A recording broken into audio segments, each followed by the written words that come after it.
आपका पास में था? हाँ, बगल में मेरा दुकान उस है। वक्त कहाँ थे आप? हम दुकान में ही बैठे थे। घटना जब हुआ तक था तो हाँ, घटना हुआ तो मेरे सामने मतलब 2 गो बाइक पे 4 गो आदमी आया सब। तो हम देखे तो हमको लगा कि कोई कस्टमर होगा। उसके बाद से हम अपना फिर काम में लग गए।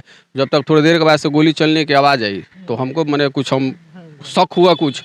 फिर उसके बाद से दुकान से हल्ला-गुल्ला सुनाई दिया तो हमको यकीन हो गया पूरा कि इसका दुकान बगल में लुटा रहा है। तो हम सर ने अपना दुकान अपना अलमारी बंद करके और बाहर निकले और हल्ला-गुल्ला करते हुए पूरे आए इधर आगे रोड पे। तो रोड पे हल्ला किए तो सारा लोग इकट्ठा हुआ तो हम लोग पथराव किए।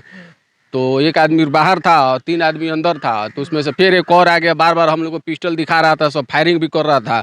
तो फिर हम लोग भाग रहे थे, फिर दिखा रहा था, फिर हम लोग ईंटें चला रहे थे, पत्थर चला रहे थे। तो फिर वैसे किए थोड़ी देर उसके बाद से फिर सब आया, अंदर से भी बुलाया बाहर लोग को अपना फिर बाइक उठा के भाग गया कुचायकोट की तरफ। सामूसा में अपराधी आते हैं, बाइक पे सवार 4 और अंधाधुंध फायरिंग करते हैं और लाखों की लूट करके चले जाते हैं। जिस वक्त लूट हुआ उस वक्त भाई साहब दुकान में थे और क्या कुछ हुआ इन्हीं से जानते हैं।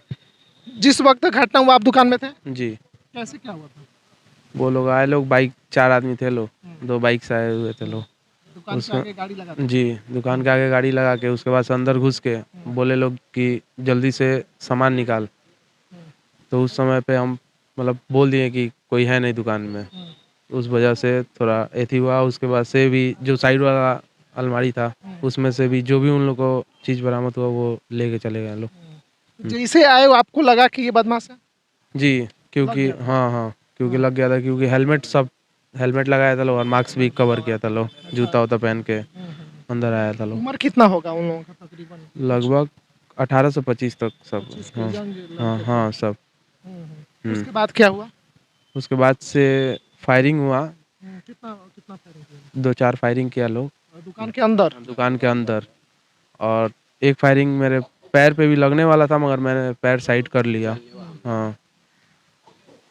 उसके बाद से फिर से वो अपने में जो भी पैर-वैर से मारा लोग और हाँ, पैर-वैर से मारा लोग। उसके बाद से हम साइड हो गए। जो भी चीज़ उन लोग को मिला वो अपना झोला भी लेके आया था लोग। हाँ। उसके बाद से वो चला गया लोग। कितना देर में ये सब कुछ हुआ? 2.5 मिनट। 2.5 मिनट? हाँ। अगल बगल भी दुकानें थी यहाँ? हाँ, अगल-बगल दुकानें थी, इनकी दुकानें थी। तो ये चले गए थे बाहर अपने दुकान से। हाँ, दुकान में हाँ, नहीं थे। फायरिंग भी कर रहा था। फायरिंग भी कर रहा गली में जिस टाइम घटना हुआ वो तकरीबन कितना टाइम हो रहा था उस टाइम? था। 2:40। 2:40 का। हाँ। तो उस टाइम तो सासा में भीड़ ज्यादा रहता है। हाँ, भीड़ ज़्यादा रहता है मगर चूंकि स्टैंड है बगल में। अरे भीड़ ज़्यादा रहता है मगर एक बाहर भी अपना फायरिंग कर रहा था। हाँ, एक बाहर भी था। इसलिए हाँ, 3 अंदर था लोग और एक बाहर भी गली में था। उस वजह से कोई आगे नहीं आना चाह रहा था। कितना का तकरीबन सामान लेके गया लोग? 25 से 30 का थी है। कैश भी था? हाँ, कैश भी था। सोना भी था और कैश भी, सोना चांदी और कैश भी था। हम्म।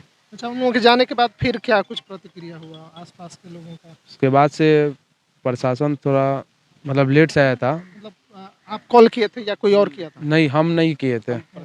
ये आप कॉल किए थे? हाँ, प्रशासन के पास हम फोन किए आपको कैसे सूचना मिला कि वहाँ पे फायरिंग हो रहा है? ग्रुप में हम लोग के पास मैसेज आया था और बगल वाला दुकान वाले हम लोग के पास आके पूरा शोरगुल हंगामा किए कि दुकान ऐसा है कि इनका दुकान लूटा गया है। तो हम लोग हंगामा करते हुए पूरा दौड़ भाग करते हुए हम लोग उसी बीच में प्रशासन के पास फ़ोन किए। प्रशासन की गाड़ी 15 मिनट में गश्ती की गाड़ी आई और फ़ोन करने के 10-20 मिनट बाद SHO साहब भी आए थे, आलोक कुमार जी आए थे और फिर गोपालगंज से प्रांजल सर भी आए थे, सदर SDPO।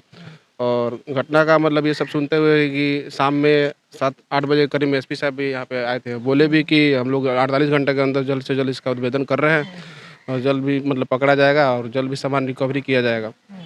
बस। उस वक्त आपका दुकान पास में था? आ जाइए थोड़ा सा और पास में। दुकान आपका पास में था? हाँ, बगल में मेरा दुकान उस है। वक्त कहाँ थे आप? हम दुकान में ही बैठे थे। घटना हुआ था तो हाँ, घटना हुआ तो मेरे सामने मतलब 2 गो बाइक पे 4 गो आदमी आया सब। तो हम देखे तो हमको लगा कि कोई कस्टमर होगा। उसके बाद से हम अपना फिर काम में लग गए। जब तक थोड़ी देर के बाद से गोली चलने की आवाज़ आई तो हमको माने कुछ हम शक हुआ कुछ। फिर उसके बाद से दुकान से हल्ला-गुल्ला सुनाई दिया तो हमको यकीन हो गया पूरा कि इसका दुकान बगल में लुटा रहा है। तो हम सर ने अपना दुकान अपना अलमारी बंद करके और बाहर निकले और हल्ला-गुल्ला करते हुए पूरे आए इधर आगे रोड पे। तो रोड पे हल्ला किए तो सारा लोग इकट्ठा हुआ तो हम लोग पथराव किए। तो एक आदमी बाहर था और 3 आदमी अंदर था। तो उसमें से फिर एक और आ गया, बार-बार हम लोग को पिस्टल दिखा रहा था, सब फायरिंग भी कर रहा था। तो फिर हम लोग भाग रहे थे, फिर दिखा रहा था, फिर हम लोग ईंटा चला रहे थे, पत्थर चला रहे थे, तो फिर वैसे किए थोड़ी देर उसके बाद से फिर सब आया, अंदर से भी बुलाया बाहर लोग को अपना, फिर बाइक उठा के भाग गया कुचाई टूट की तरफ। हाँ एनएच से। हाँ, फिर हम लोग काफ़ी वहाँ पर रोड तक पीछे भी किए, पथराव भी किए, लेकिन वो सब भाग गया। हेमलेट वेमलेट अगर पहना था सब भाग गया। अभी तक पुलिस प्रशासन के द्वारा आज बताया जा रहा था कि आज दुकानें बंद रहेंगी समोसा की, कुछ मांगे थी, कुछ डिमांड था, क्या कुछ था? डिमांड तो यही है कि सुरक्षा के लिए थोड़ा एथी किया जाए। हम्म। आगे भी डर बना रहेगा कि इस तरह से हो रहा है तो आगे क्या कुछ आगे भी होगा? हम लोग का डर भय बना रहा है। हम लोग मार्केट में तकरीबन 4-5 बजे दुकान हम लोग डर के भय से दुकान हम लोग अपना बढ़ा देते हैं। आगे भी अगर ऐसा घटना ना हो, इसीलिए हम लोग प्रशासन से मतलब कि भी मतलब ये करते हैं, रिक्वेस्ट करते हैं कि हम लोग का पुलिस प्रशासन यहाँ पे गश्ती की गाड़ी और मतलब कि जो भी है यहाँ पेट्रोलिंग वगैरह हमेशा होता रहे और हम लोग का सुरक्षा मुहैया कराया जाए यहाँ पे। मतलब कि जो भी सरकार सराफा मंडल के जो भी व्यवसायी है, जो भी इच्छुक व्यक्ति है, उनको आर्म्स का लाइसेंस दिया जाए। यहाँ पे किसी के पास आर्म्स का लाइसेंस नहीं है, हथियार बदमाश आते हैं, हथियार के बल पे लूट काट करके चले जा रहे हैं।